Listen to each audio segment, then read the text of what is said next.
Hello, it's your favorite MHD with Game of Fusion, bringing you another game with Dynasty 6, and now this is like Chang, so I'll let you guys watch this quick cutscene, and then I'll carry on with what I'm saying. By Cao Cao's forces, I cannot ask you to join a rout. Light must be brought back to the land. You talked about peace in the land. I think you can accomplish this. You'll need other men's aid to do it. I have come here to offer help. Today we need strength, so I wield my spear. We shall drive away the darkness. We will ride into war together. Come, follow me.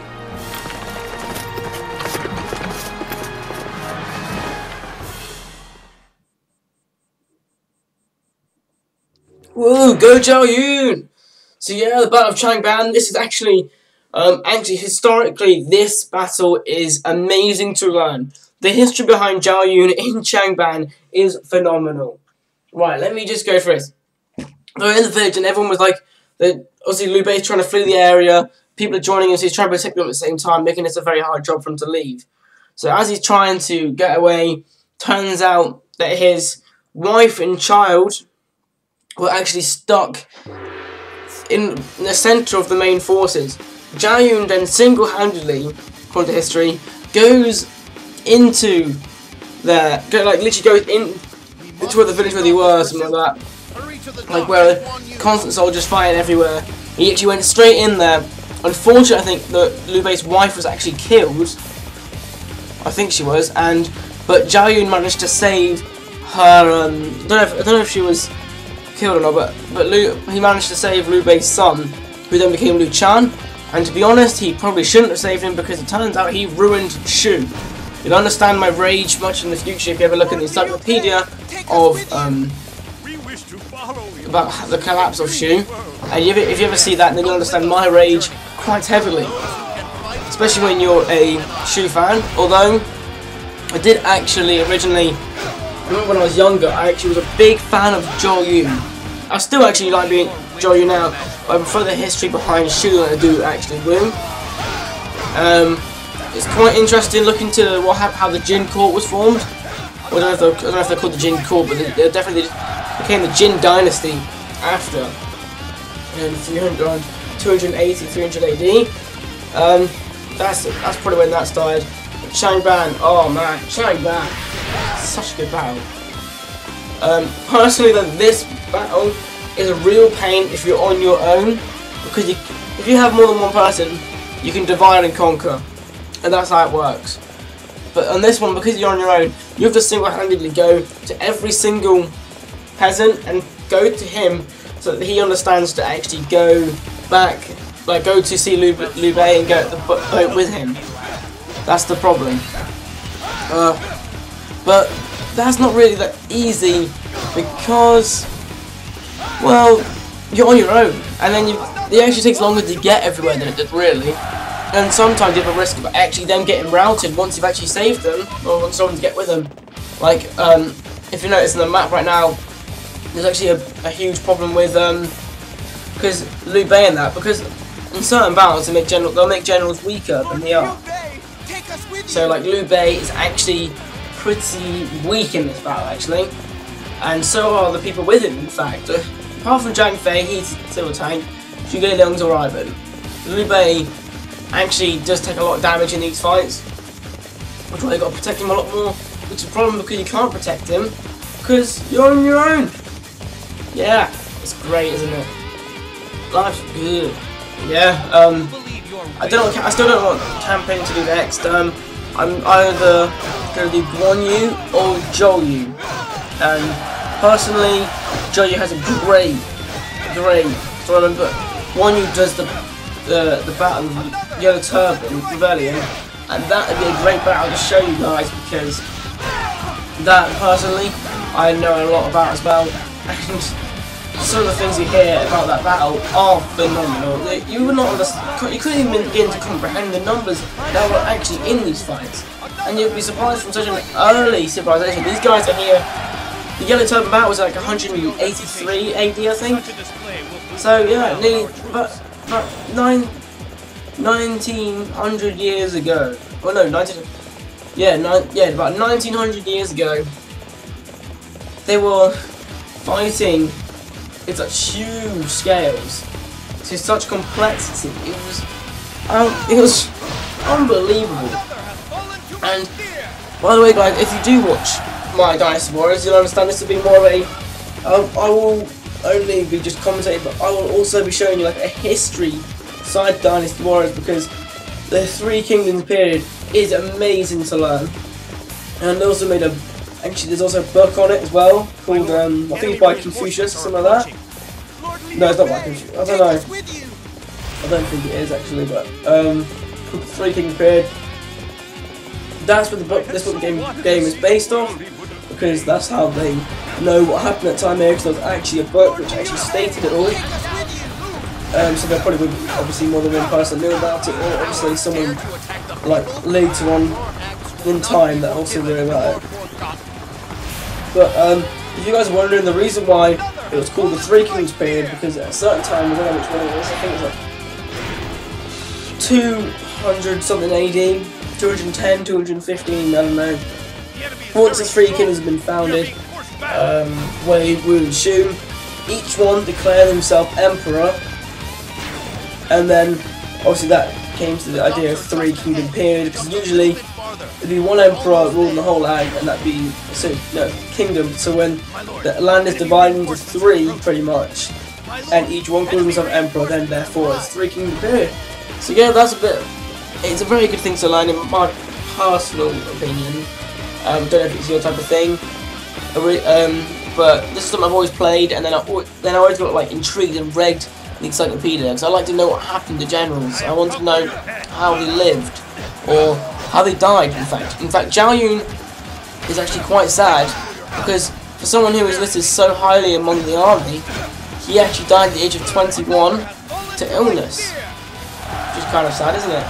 And although his son, one of his sons, I think Zhao Tong, I don't know if it was Zhao Tong, one of them actually survived to become one of the great five tiger generals, which is obviously a very high rank in the Shu army. It's like you are like the best. That's pretty much what it was, really. Because currently in the five tiger generals later on, I think that's Guan Yu, Zhang Fei, Ma Chao, Zhao Yun, and someone else. I think that's what it is. I think that's it. It's 1 second. So I'm having a drink. But yeah, at the moment, I'm currently saving Jian Yong. And I may sound weird, but whenever I played Dynasty Warriors 3, Jian Yong was a general that I usually fought with, I think, in the Nanman campaign and Dynasty Warriors 3. So I've always taken a bit of a liking to Jian Yong, because, well, Jian Yong is like an awesome general. Oh man, this cutscene's great. I'll let you guys watch this.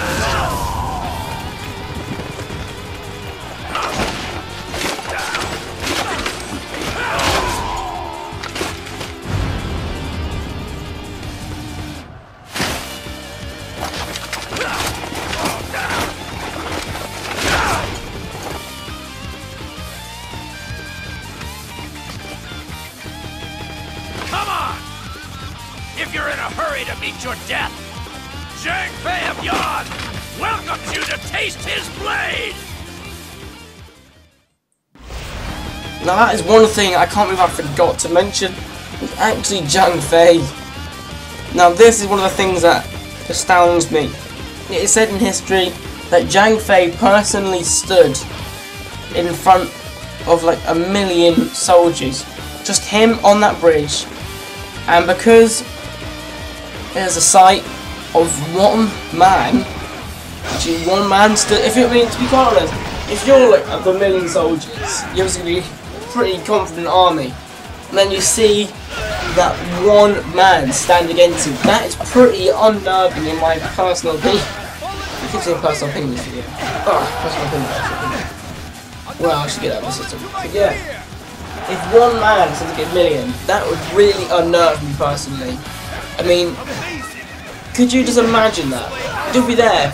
It's like people with their friends. They're generally a lot more confident than they are when they're on their own. So could you imagine them if they were with so imagine someone with 1,000,000 soldiers behind him, pretty confident, and then one man, he actually makes the army run. Yeah, apparently they ran away. That's how shocking this is. Which is something even more that I was shocked at. The fact that the soldiers ran away. It's like, whoa. I mean, I know he was afraid, but come on, that is bad.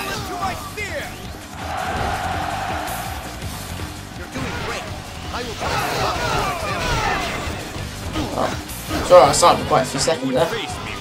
Someone keeps messaging me on Facebook, so I checked it and I thought, oh, okay, I'll reply to you later. And yeah.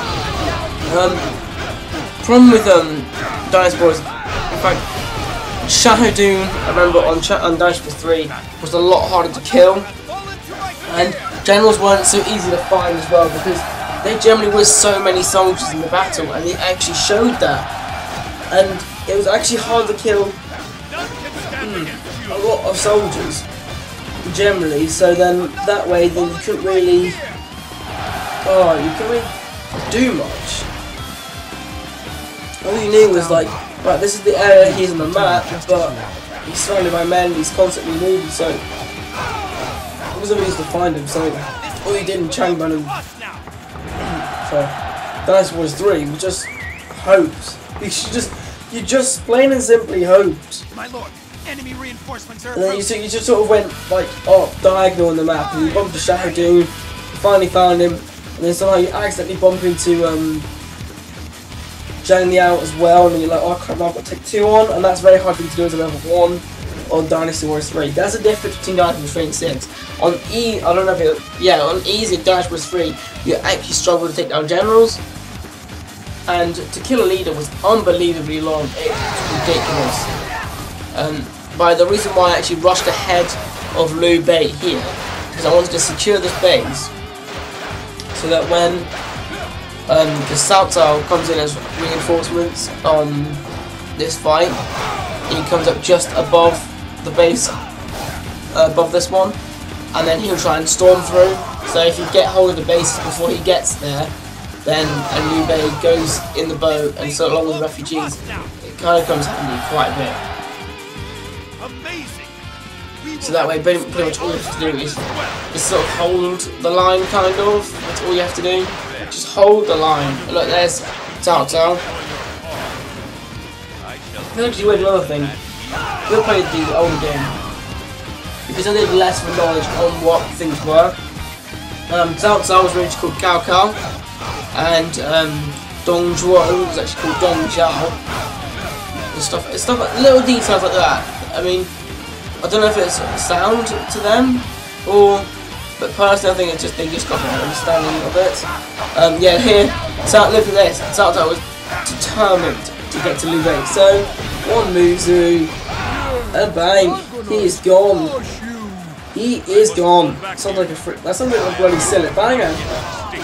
Bang, the dirt is gone. And I'm joking. No, yeah, I was talking about that in college today. People mentioned silly bang. Blah, the computer, blah. So then I just got confused and it was stuck in my head. So yeah, anyway guys, thank you for watching this awesome video of Dynasty Wars 6. Tune in next time for the battle of Chengdu. Guys, thanks for watching, subscribe if you haven't already, like, comment, and all the other stuff. Peace guys.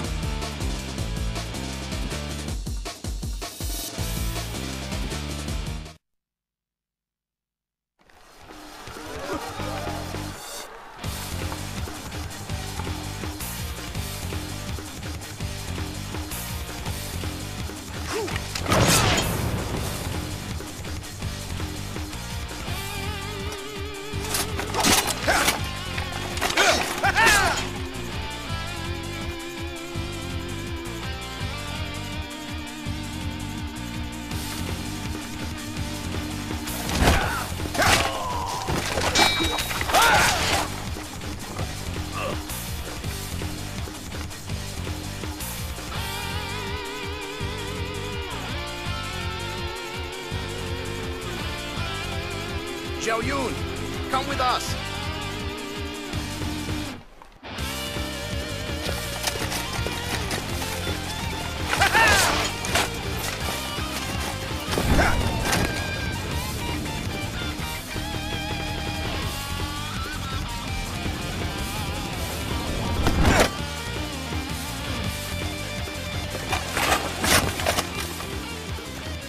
You'll break your skull if you're not more careful. I do not fear the pain.